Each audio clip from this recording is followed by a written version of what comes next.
Resh will be the first ban. SBENU taking that out and away from Ignar in both these games. Now the Kalista ban comes into play that IM is on the red side. They more than likely will be trying to ban out that Ryze this game as well.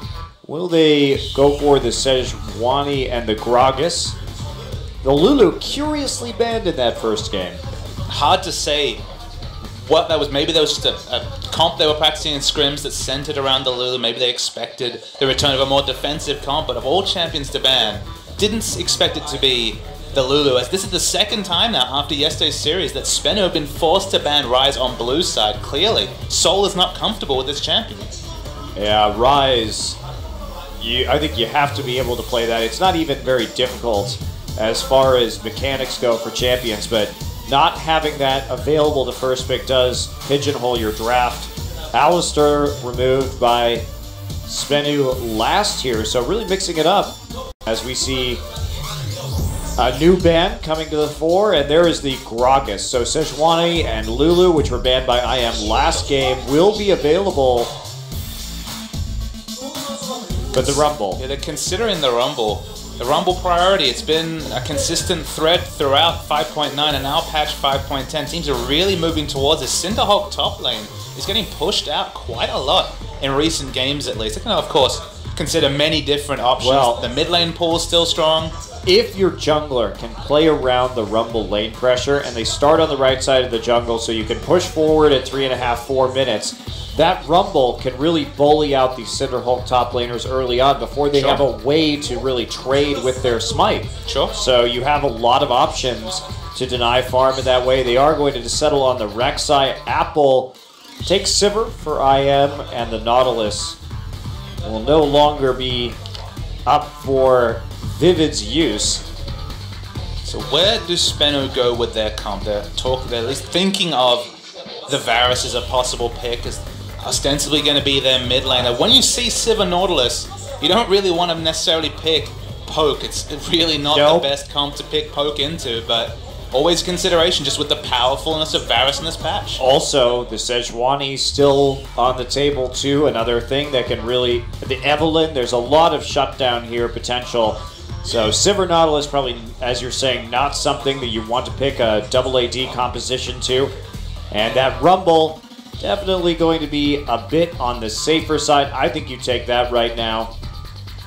And take the Corki as well. So and now you threaten Varus. Now the enemy team either needs to pick Varus or really start comping around it, because we've seen Rumble, Corki, Varus as a trio multiple times, even with a mid-game or early-game ganking jungler in Rek'Sai. So I feel like if you're IM, you either take it or you play around it, and now their strategic options are starting to tighten just because of a smart early draft from SBENU. I think you just play against him right now if you're an Incredible Miracle. Absolutely, you have the last pick of the draft, so why not? You have enough engage already to deal with a possible pick composition coming in. You can also balance it out with a Maokai pick in the top lane if you want Apple to go on that champion again. Yes, you lost last game, but there is that decision. You can go Maokai Sejuani here and be just fine. And that's the Sejuani tips the hand. That Sejuani is definitely the big note to the double AD. You can run it, but it's so execution heavy that it goes from a very viable strategy to a super, super risky one. Yeah, the burden of outplay definitely on the double AD composition in that situation. Sejuani and a strong laner, whether it's a top or a mid laner, I think, and Maokai definitely qualifies as a strong top laner. Suddenly now double AD is too much of a risk from SBENU.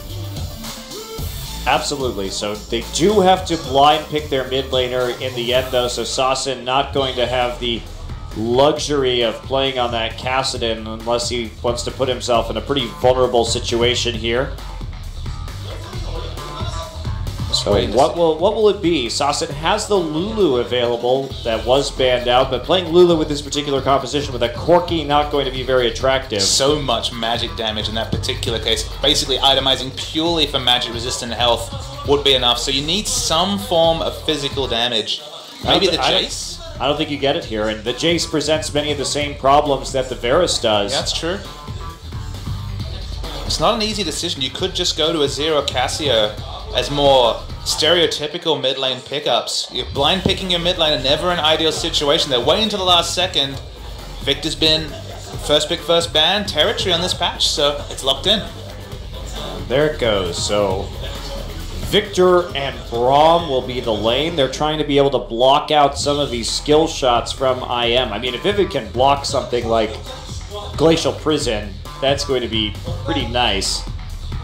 Get in the way of that, make sure that Tucson isn't going to have a good shot onto his team's composition. They have a decent amount of poke here, but again, as you said, the issue could be that they lack a lot of attack damage into the late game, which means that they're extra dependent on Nuclear's positioning as Corki to get the AD out and down onto the enemy team. But they're just so tanky. I mean, just to your point, it actually makes it extra reliant on them picking up the objectives that Corki, Victor as a duo have always been strong at doing. It's not quite the support Vega, but throwing down the gravity shield from Victor and having the Trinity Force auto attacks from Corki has proved to be a very successful strategy. They're just opting into requiring sort of a snowball, whether it's dragons, whether it's turrets, against Maokai, Sejuani, Siva. That's already a fearsome engage trio. So engage versus poke. I feel like the engaged side wins, especially in this case when IM has so many options of getting into that backline. Is it the flank from Maokai? Is it just Sejuani with the Glacial Prison? Hell, Siva Nautilus, great synergy there too.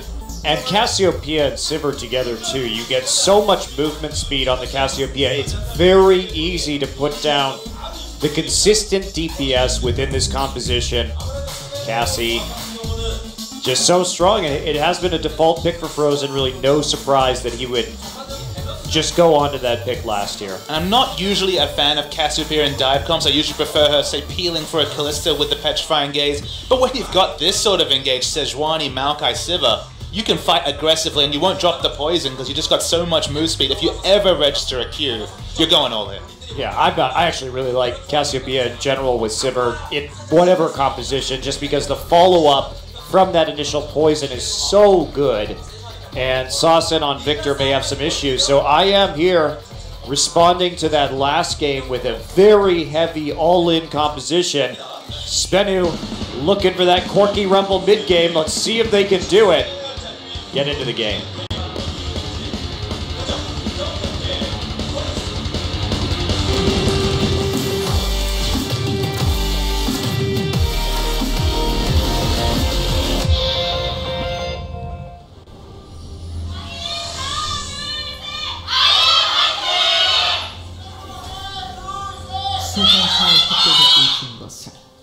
SBENU with the very vocal fans. It's a couple of voices, but definitely very much in this game. They've got a lot to be excited about. Their team's first victory. Now, of course, teetering on their first series victory. If they can pick up the win here. A comp very reminiscent of the Coup Tigers. They definitely like to play a lot of these execution-heavy, neutral fighting comps, but man, the engage from Longzhu IM is crazy. Yeah, I'm not sure this Braum is really going to be able to do enough to peel right here, and Rek'Sai, no great master of peeling either, so keeping the Sivir and the Cassiopeia from just mutilating your back line will be problematic. There is one battle that SBENU's bot lane cannot lose, and that's in having sick mustaches, because it's the mustached duo gonna be rocking it in the bot lane. When can we expect your sick mustache, Papa Smithy? I'm not the best at growing mustaches, but look, I'll put it on the pile of things to do. Get Good is on there as well, so we'll see how we go. I want you to have a giant waxed mustache. That's what I want.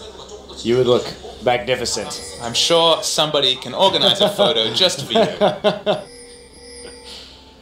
Alright, so looking at just some bottom side jungling and standard lanes in this match, so no really too surprising, no early shenanigans. For all the Sejuani bans that we've seen today, finally we actually get to see her picked.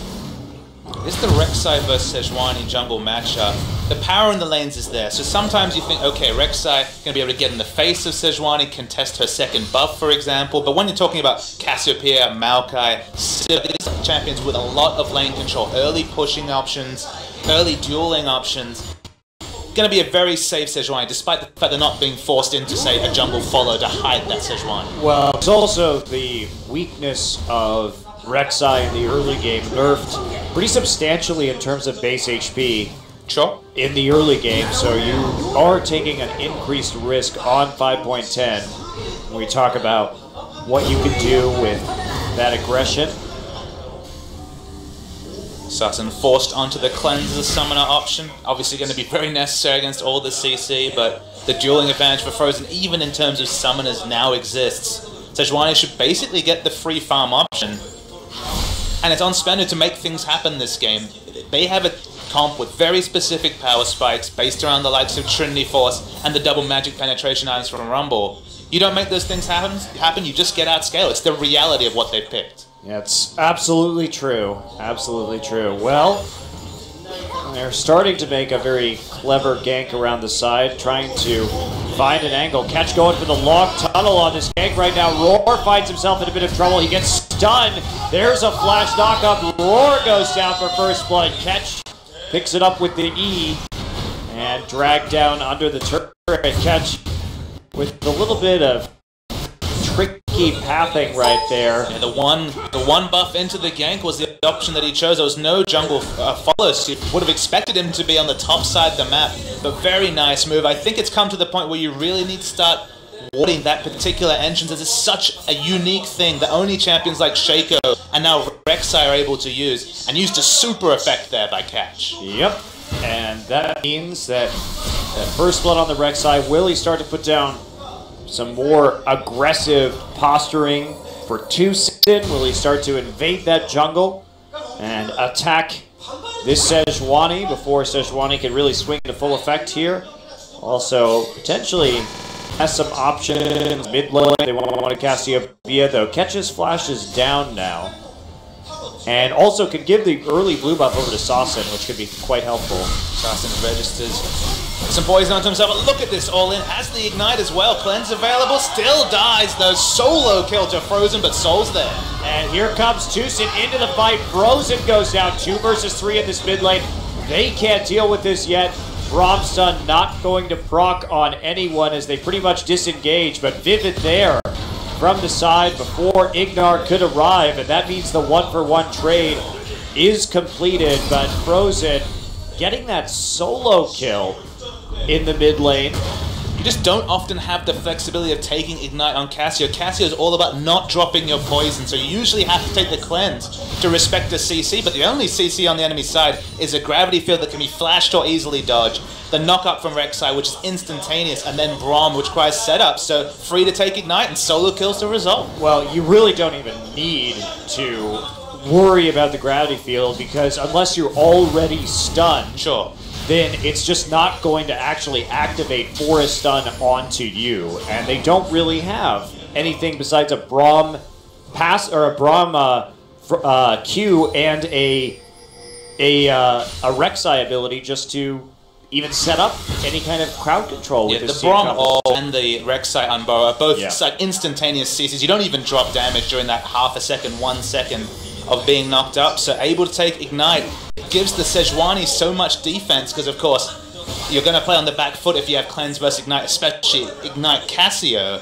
and now gets a solo kill, so it's working in both regards, hiding the jungler, allowing the Sejuani to just farm up, and also causing multiple people to have to rotate to mid to help Sassen out. Yeah, indeed, and that'll help a lot with the tier stacking as well. Frozen getting a bit of freedom. He's not going to really mind if he dies as long as he's the one who ends up with that kill. Sassen gonna have to be moving into probably an early Abyssal here to help control Frozen, but not really a whole lot that they can do while Frozen decides just to play further back and farm up under his turret. And now there's a big threat too. The flash down. Tucson's going to have an option right here. He's got 6. He can come back mid right now. He's considering his options. Catch is going to sweep out the ward that, of course, was popped out by before. They have a level advantage, like you mentioned, although Catch doesn't get any sort of combat ultimate when Rek'Sai finally hits that level 6. Sejuani's spotted in a ward, but Sassen has to be so careful. He still has, what, 30 seconds those cleanses available. Yeah, very dangerous situation in that mid lane. Catch wants to make a play here, but taking out a Maokai. Hasn't shopped yet, so he's only level 6 with a Doran ring. It's still going to be super hard, obviously, but once he shops, that window's completely closed. Yeah, Tucson still maybe considering the Arctic Assault over the wall straight into it. He's going to go for it. Misses the Glacial Shroud. There's the slow from the Petrifying. Goes down onto Frozen, but here's the follow-up. I don't know if Sasa's going to get out of this one. Frozen's closing in with those twin fangs, and that's going to be it. Probably didn't even need to flash, but easy pickup. Cleanse was literally 10 seconds away, but wouldn't have saved him in that regard because the ultimate whiff. And wow, Tucson. Yeah, I don't really think Tucson needed a flash at all right there. Frozen pretty much had that one locked down. Catch is still level 5. That is super awkward as a fast farming champion like the Rek'Sai. 13 CS, now 12 CS behind. It's a big disadvantage against the Sejuani, and you have to think the Cassio mid with Ignite has caused the Rek'Sai to have to try and relieve pressure when Sejuani was happily farming. That's definitely true. Well, now Tucson going to be coming back. Look at this.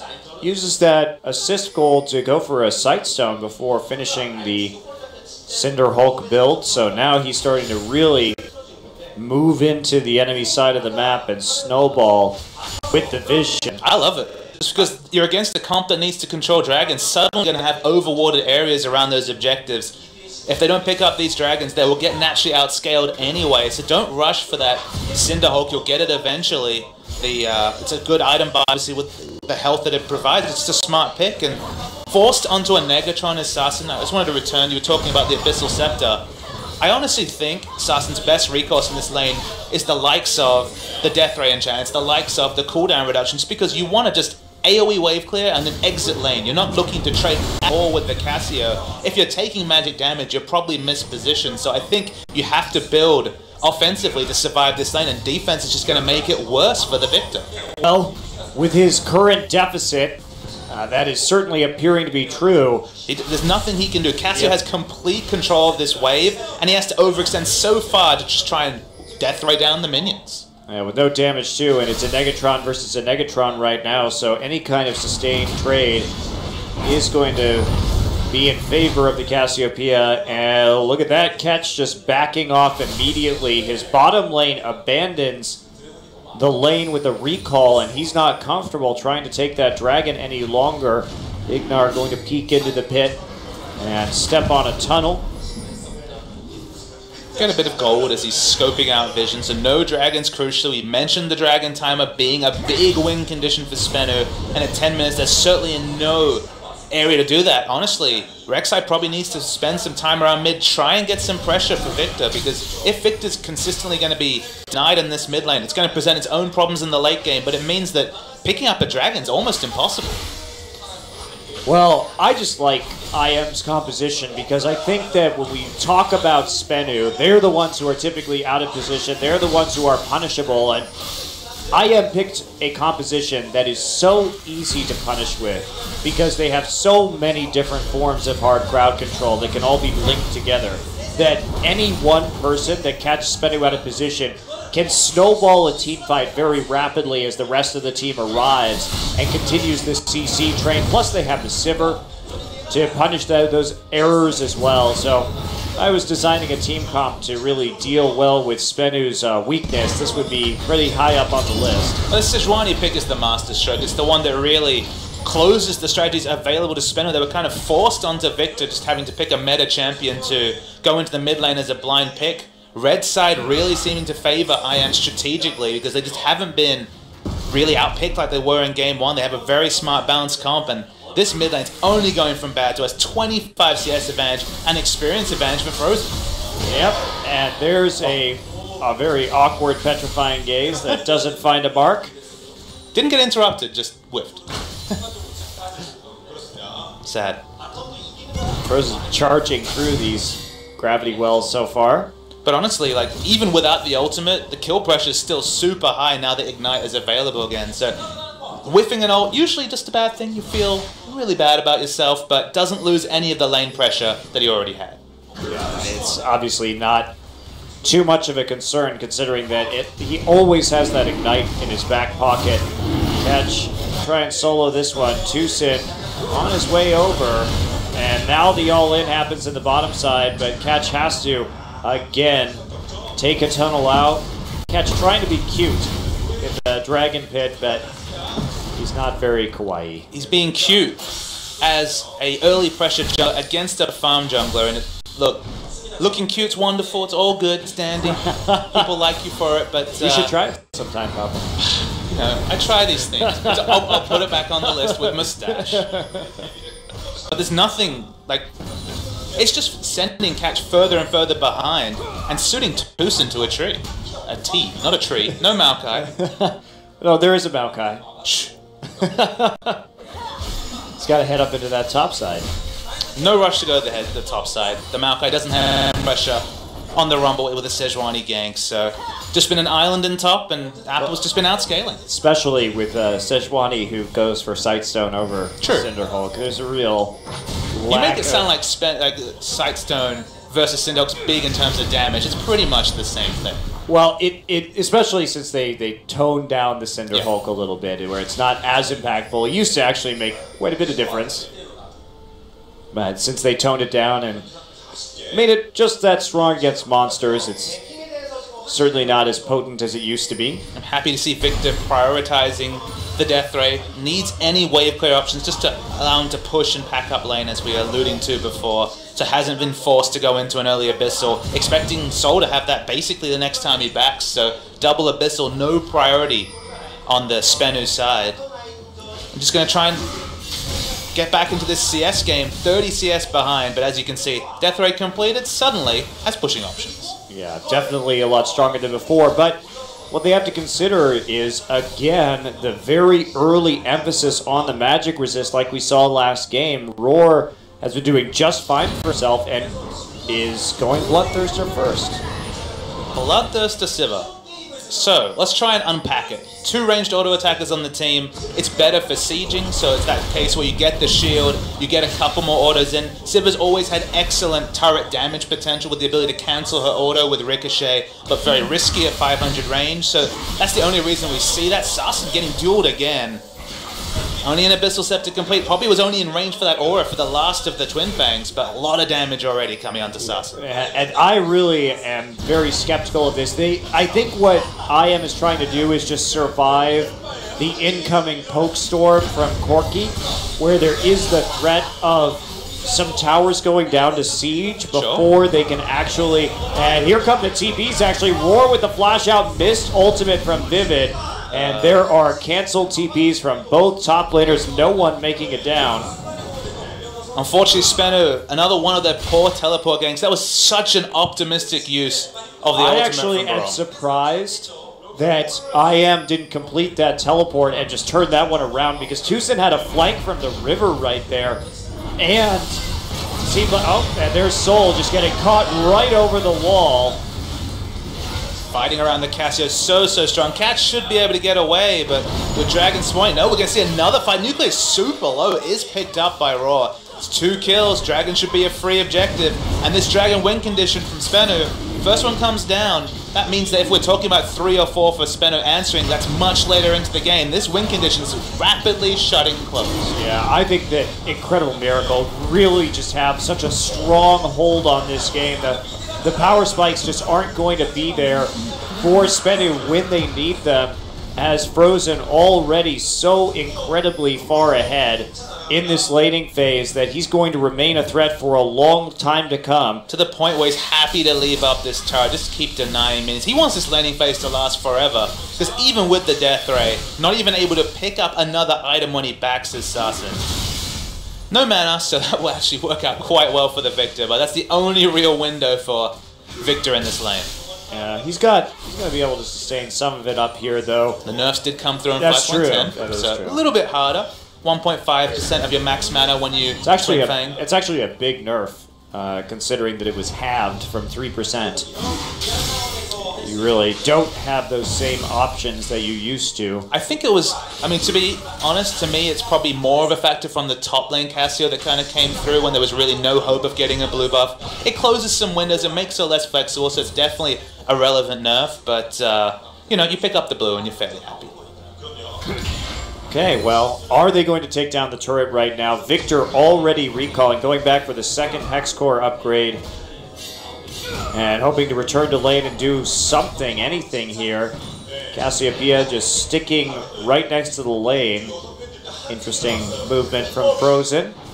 So the second hex core is about giving yourself some extra mobility with your Qs. I believe it's 30% boost to moon speed, which is a lot. That's a very high amount of percentage movement speed. My issue is that he's just going to die when his cleanse is down 100% of the time. How do you avoid all the targeted and range CC coming through? The CC are plenty on the IM side. I just don't think it's a good use of 1,000 gold. Honestly, I'd rather see the beginnings of one of these cooldown reduction items because it's only poke spells, it's only multiple rotations that he'll be relevant in a fight. Yeah, especially when paired with this Corki, you want to hit the CDR now so that you can match up your timings with the Trinity Force, which has already been completed here, and start setting up that siege in conjunction with perhaps an equalizer to force people off the tower. So now that they are not going to have so much of an option on that front, SBENU... Dragon Dream is dead. Okay, it's on life support, so not quite dead, but it's on life support. Honestly, I think even the Poke Dream is dead because they've got an Aegis completed now on Tucson. They're going to press Sivir, ult, and run it. They have an Aegis, they have a Bloodthirster, they have an Abyssal Scepter, and a Cowl for Apple in the top lane. You just run at the team. Who are they going to poke out right now? Roar, normally this item, this Bloodthirster wouldn't be too terribly useful, but in this particular instance, it may be able to do the work necessary to get them over the hump into that late game where SBENU really doesn't have very many opportunities. Oh, that was a lovely engage coming through. Frozen with the flash ultimate. Cleanse available, though Sussen gets away. Didn't have flash, so needed to hit that gravity field. It's a good victor mechanics, but man, I like it when you go for those aggressive moves like Frozen did. Couldn't get the kill, though, and there's not even anything to chain that into. So I think that was a bit unnecessary by Frozen because now he's sitting in the middle lane where he could get ganked without his flash up while Victor's going to have his soon. So that put him in a moment of weakness just for that outplay, but there's nothing he can actually turn it into. He can turn it into a highlight video. The sick outplays. Someday we'll get the LPL out of you, Papa Smithy. The sick outplays for no actual reason. They get you fans. Maybe a sponsor. Yeah, well, Frozen could probably use both of those. So I see where you're coming from. Oh dear. Picks up the blue buffs and is happily bossing around in mid. The Poke Dream is dead, Monty, because honestly, with the items that are picked up, they have 400 different initiation options and Sivir ultimate. Poke only registers when you're scared of the damage coming in. When they're 5-man group to poke, that's just the go button for IM to pop on the hunt and fight. Well, not to mention that they could just simply outlast the poke damage here. They can sit under the hailstorm of Death Race and Corki Rockets while they take a dragon and it's not a hailstorm with no CDR. That's true. It's a slightly irritating laser. You might think it's Rumble, but no, it's actually just the Death Ray. All right, here we go. Tucson in the shadows. Oh. Spotted out. So, just happy to back away. The map pressure's decent from Catch, and they at least force IM away from their bottom turret, so that's at least the first turret of the game going down, but really needed to have a couple of turrets and the first dragon to really justify the champion picks they've got. And honestly, the only reason that LZIM don't have a turret is that Frozen's just refused to take this mid lane turret on one order. I really don't like that he's done this. And the reason why is because how does SBENU get back into this game? They somehow miraculously make this poke work. How do you make their poke not work? You force them to overextend in the mid lane, or you just ward up their jungle where you can see them setting up for the siege and you catch them within their own jungle with all this hard CC that you have. Leaving this tower up is absolutely horrendous for Incredible Miracle, because now, possibly, this Corki has a chance to come into the mid lane and defend it even longer and put pressure down onto your mid turret instead. The only counter theory that comes through, obviously, is extending a laning phase that was going so well for Cassiopeia, but I agree, when you have so many pick options, both AoE and single target, take your chances, get in the enemy jungle, push up your vision, and contest for buffs. They're going to finally press the go button though, but they still can't get down this bottom turret, and it's so much standing gold. It would be a 5,000 gold lead, or at least pushing towards that, if they actually cashed in on their chips and took these turrets. I think you have to do that in the mid lane, because losing that mid lane turret is such a blow. It's a blow in any composition, but here's a teleport on the hunt is popped as Catch tries to tunnel in, but nothing there. Except for a dragon on the other side. No Scuttle Crab to take, though. Tucson already securing that objective. Apple actually gets to walk down, so theoretically they can exploit this teleport advantage and start pushing the top lane. That seems to be Apple's first point of call. They're not rushing into a fight. There are power spikes you have to respect from Corki, especially on the SBENU side, but fighting in this sort of an area is a risk for SBENU. We're waiting to see if there will be any dragon pressure. There's one down, it's gone down to IM. If they get a second one, that's basically the death knell of hoping for any sort of fifth dragon potential. If you're our SBENU, they finally get that out of turret in mid, but it requires Raw rotating all the way to mid, pressing the spell shield and taking it down. Yeah, just having that Bloodthirster shield there to walk straight up to the tower. Okay, so... Okay, now they can exploit the teleport advantage. Apple can happily go top. You now force SBENU to clump for potentially a massive engage from one of the multiple initiation options. Teleport's coming through, expecting a gank. Well, they have the speed shrine. Gravity field is now down. They should just engage this. And that'll be the dragon actually taken by Catch. And honestly, I am flailing a little bit. Soul on the side, Equalizer, but Roar and Frozen are just on top of him. Chaos Storm is down. Wow, I am really could have pulled the trigger on that way sooner and engaged that straight up from the front. Instead, both Roar and Frozen end up awkwardly positioned on a ledge with the Rumble where there's no follow-up to that kill. Crucially, they did not have the On the Hunt available from Sivir. Just came up after the fight was over, so they couldn't quickly reposition with the burst of boost speed. They were separating their threats. They weren't fighting with their tanks.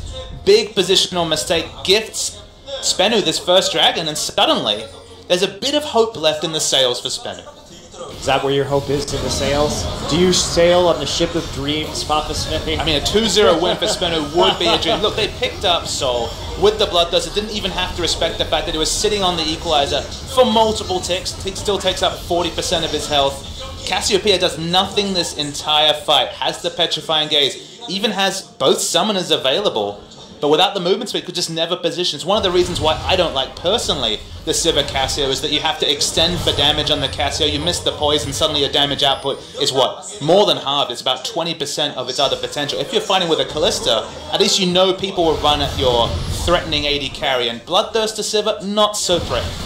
Depends on how much peel you have. Sure. And IM certainly has sufficient amounts to actually help out the Cassiopeia if they're in a better position. I mean, yes, SBENU did win that fight, or lose that fight, but with the dragon and now the top lane turret, there's trading towers right now, it appears, so still getting that dragon, quite important. And it can't be overstated that a team that outscales being 3,500, close to 4,000 gold ahead at 25 minutes bodes extremely poorly for SBENU. As long as Tucson doesn't get caught right here, he's going to try and get away. Chaos Storm is down. Frozen is there in the choke, just getting stunned by the gravity field. Has to flash back into the storm. He's on the run, trying to kite this out, but he's going to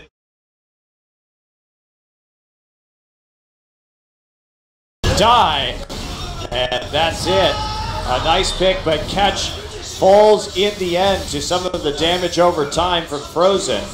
A 1-for-1 as Frozen once again whiffs on the ultimate. Cassiopeia has not been working out for him this game. The 1-for-1 probably flatters. Now, Roar did get the tier 2 right there. Okay. So actually that 1-for-1 trade for Incredible Miracle definitely in their favor. Sure. So even though it was just jungler for mid lane, and on the face value of that, Frozen losing out a little bit, the objective that Roar managed to acquire as SBENU peeled their way through the jungle and all in onto Tucson, who was really the reason why that entire chain of events went down in the first place. Tucson living, but shouldn't have been there in the first place.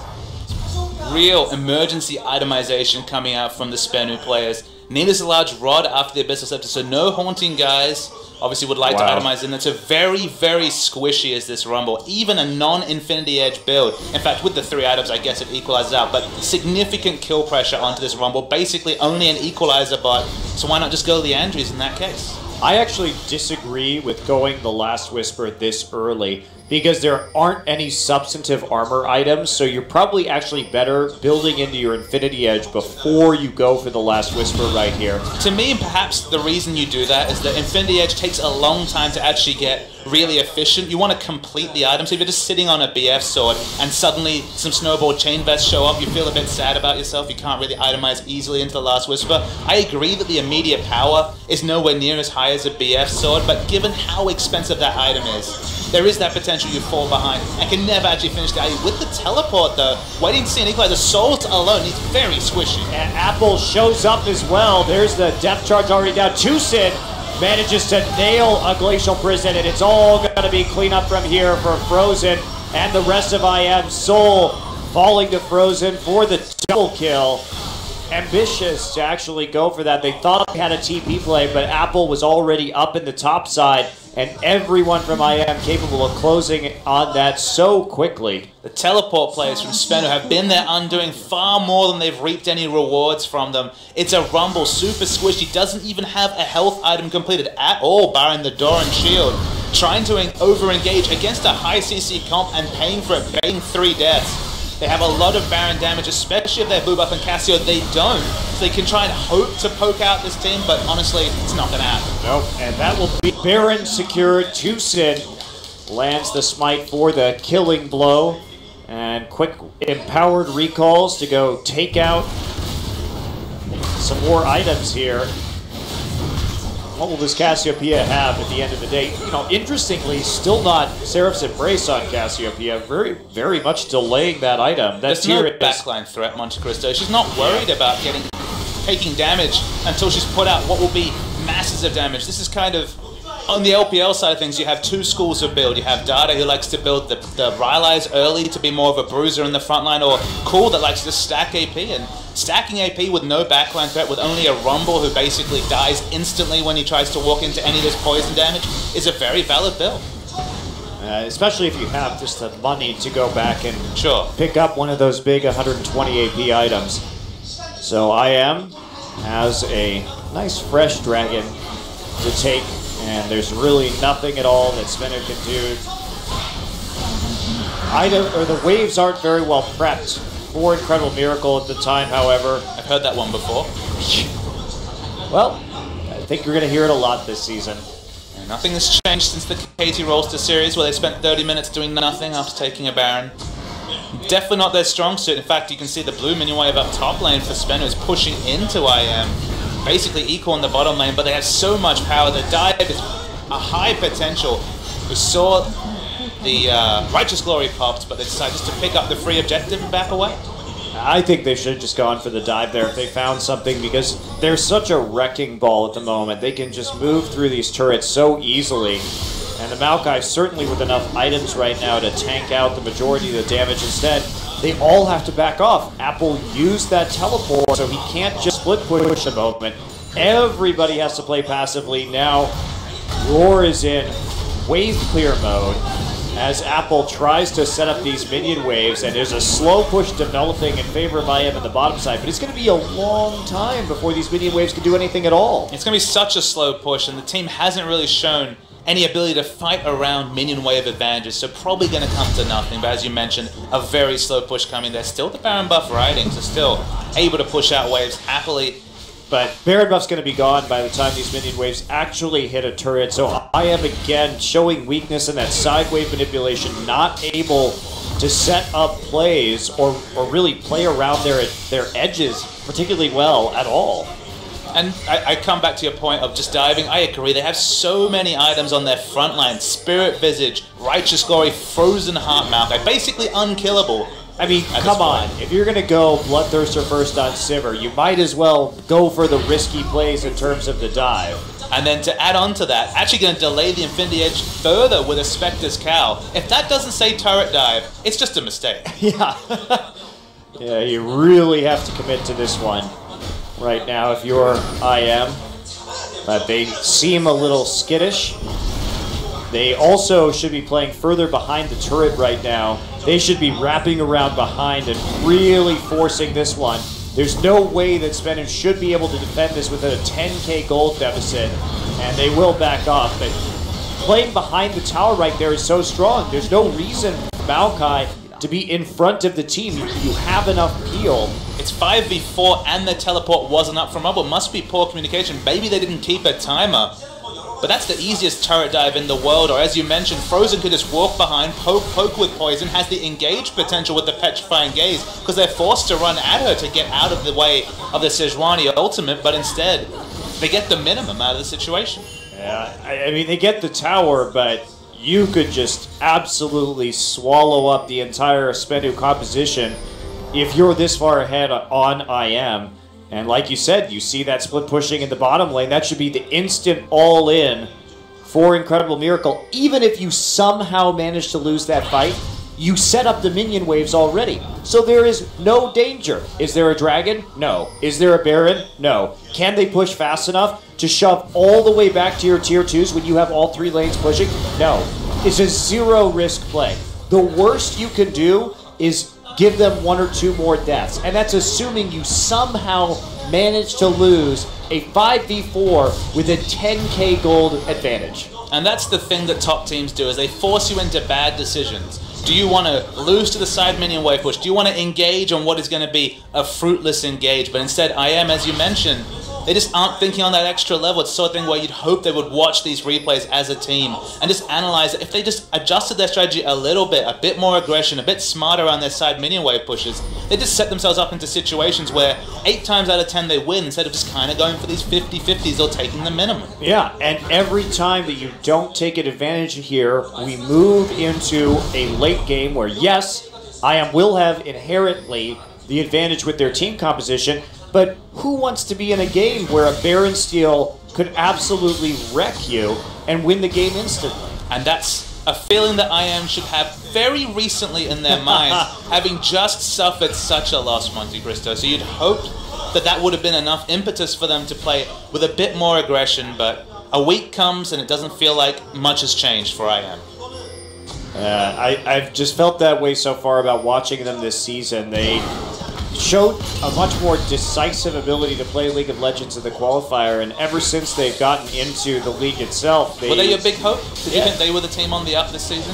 I thought I was intrigued by them. I was definitely intrigued. I didn't bank a whole lot on them, I would say, but I thought that they had at least some gumption, some chutzpah, if you will. Those are some good words. Can you repeat them again? Gumption and? Chutzpah.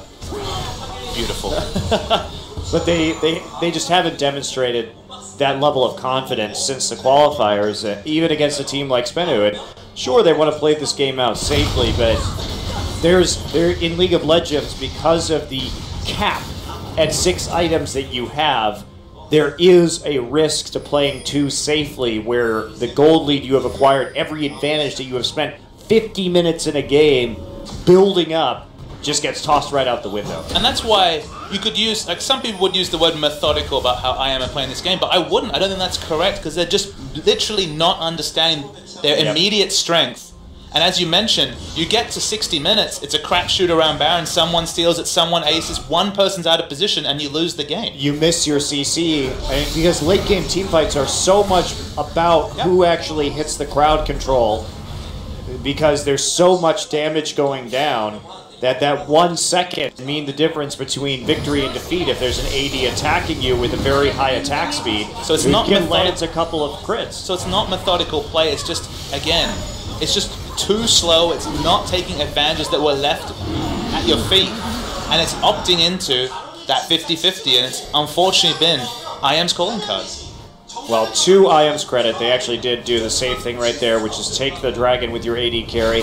They're executing the split push right now. Both top laners have that TP up, and now they're transitioning into a Baron. I really hope that the 5th dragon isn't the win condition here. I really hope that we're not sitting and chatting like this. Here we go. But that's the flank coming through the home cut in chat. They're fighting in a choke against a Rumble. And a Braum, but Apple is going to find his way onto Nuclear. There's the...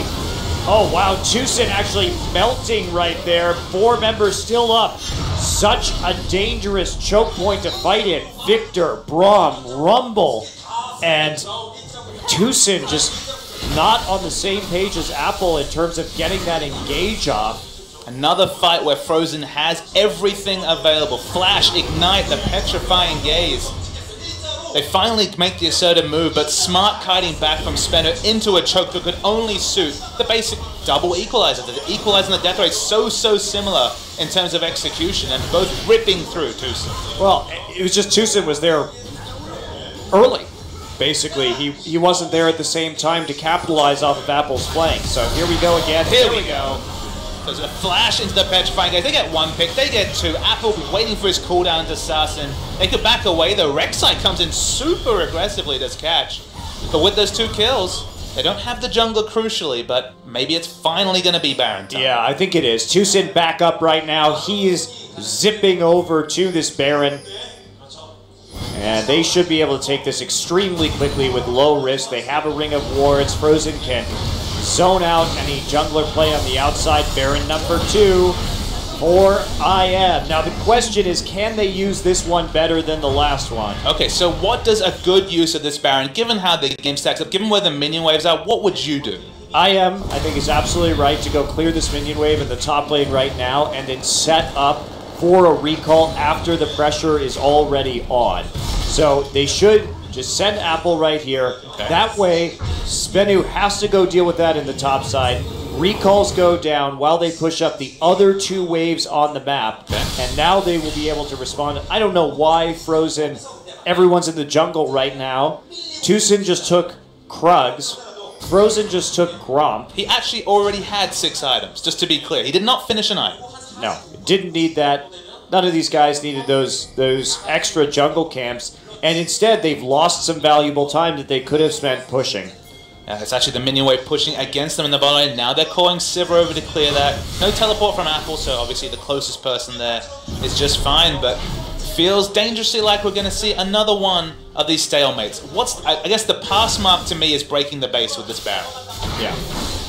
So let's see if they can finally engineer that. Will it just have to be the all-in push? 15k gold, and SBENU lacks any kind of big tankiness. Meanwhile, 3 big tanks on the side of Incredible Miracle just to push forward into the space. You see the Iron Elixirs as well on that side. Maokai split pushing. No one in the bottom, but there's a minion wave that's getting close to that turret. And what IM have bought is Victor to actually catch up in CS. Only 10 CS behind what has been an awful matchup for him against Frozen. Actually has 3 items. Raw is forced basically to go and tank turrets. What's what you can do with the Bloodthirster Shield? He gets a bit of damage done, but almost feels a bit... Assassin takes a Petrifying Gaze, dies instantly. The reverse kill comes in. We're fighting here. It's actually surprisingly close. Finally, Nuclear joins the fight. Raw takes down Soul, though. We're just watching this fight unfold, and it looks like it's going to be a big win for LCK. Yeah, finally, they're able to actually push forward right here. They get some sort of catch. Frozen pays for it with his life, but they will destroy the inhibitor. Don't think they can get much more right now. Maybe that top turret. Or are they just going to tank this out? Only a few minions remaining, but the death timer is still over 30 seconds. This team has been in this position before. Remember, they lost a game with all 3 inhibitors down, so they're trying not to make that same mistake again. Minion wave finally pushes up. Sivir's free hitting at the back. This should be the win for IM. Yeah, there's the last inhibitor turret right now. Still 15 seconds, so IM is going to take us to a game 3 right here. Closing it out in 41 minutes versus SBENU, working on that hard engage composition this time around. And look, there was 25 minutes of good, solid play from IM in that game, and 16 minutes of kind of meandering and not really understanding how to close out a game. That probably shouldn't be too big of a surprise, given they're on the lower side of these standings. But the same problems exist for them. Executed well in the early game, though. Can they pick up? I mean, both teams, honestly, kind of coming carte blanche in the third. Who will come out and win? Who do you think, Monty? I think IM will take it. I think that now that they have keyed in on some of these hard engaged compositions, that they're going to be able to take the win and exploit SBENU's weaknesses a little bit better.